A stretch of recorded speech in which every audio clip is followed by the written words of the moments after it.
Era para ser só mais um cão comunitário, amado pela vizinhança. Aquele cãozinho que todo mundo conhece na realidade das ruas do Brasil. Todo mundo cuida, todo mundo olha, mas a grande verdade é que ele não tem um dono.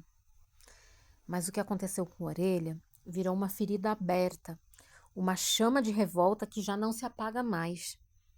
Em 4 de janeiro de 2026, na Praia Brava, em Florianópolis, o Orelha era um cão que vivia mais de 10 anos sendo cuidado pela comunidade local. Ele foi violentamente agredido por 4 adolescentes, segundo a investigação.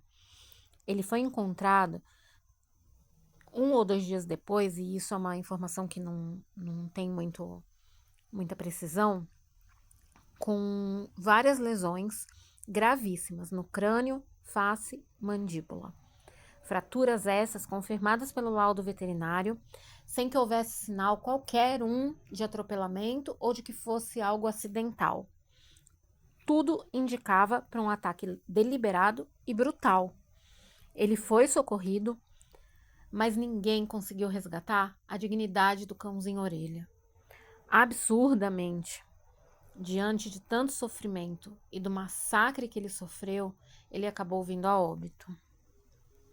O Brasil inteiro, depois de alguns dias e boletins de ocorrência e denúncias, o Brasil inteiro acordou em choque. E então começaram os capítulos de revolta e de uma insuportável impunidade. Ninguém mais aguenta a impunidade seletiva no Brasil. Os donos do dinheiro mandam na justiça e os trouxas brasileiros continuam pedindo por justiça enquanto eles dão risada. É revoltante, é vergonhoso, é indigno. Vamos aos fatos na ordem cronológica. Os 2 adolescentes suspeitos, 2 deles, viajaram para os Estados Unidos, para a Disney, numa viagem de férias escolares, logo depois do crime, sob a justificativa de uma viagem programada, como se torturar um cachorro fosse apenas uma coincidência na agenda das férias. Em 29 de janeiro, quando finalmente retornaram ao Brasil, a Polícia Civil apreendeu os celulares e as roupas dos suspeitos para perícia, além de cumprir mandados e colher provas.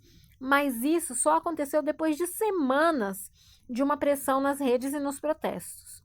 É um absurdo. Um dos 4 adolescentes foi retirado da lista de suspeitos e colocado como testemunha, porque não estava no local, ainda que imagens e relatos contraditórios circulem. A Polícia Civil indiciou 3 adultos, os pais de 2 adolescentes e um tio, por coação de testemunhas, acusados de tentar intimidar o porteiro, cujo registro poderia ser prova no caso. Prova essa que, conforme a polícia afirma, não existe. Um deputado federal pediu que o caso seja federalizado, citando a existência de grupos digitais que incentivam torturas ou sadismo, inclusive em plataformas Discord e outras redes sombrias, o que adiciona um componente aterrorizante à narrativa, violência normalizada e celebrada online. Enquanto isso, a legislação brasileira ainda ampara esses menores sobre o ECA, o que significa que, mesmo se forem responsabilizados pelo ato infracional, a punição pode ser socioeducativa, jamais prisão comum, abrindo margem para debates sobre impunidade e proteção de privilégios legais. Os protestos em massa são realizados em São Paulo, Brasília, Florianópolis, Belo Horizonte e outras capitais, lotando ruas, parques e avenidas com cartazes, latidos e vozes que gritam que isso não foi erro de criança, foi violência explícita. Celebridades, influências, ativistas de proteção animal e até nomes internacionais já se pronunciaram exigindo justiça, responsabilização real e punições que doam mais do que as desculpas legais. Organizações como a Comissão de Defesa dos Direitos Animais da OAB de Santa Catarina solicitaram apuração célere e punição rigorosa, observando que a Lei de Crimes Ambientais prevê de 2 a 5 anos de reclusão para maus tratos que resultam em morte. Mas essas penas só são aplicadas se de fato houver a vontade de fazê-las valer.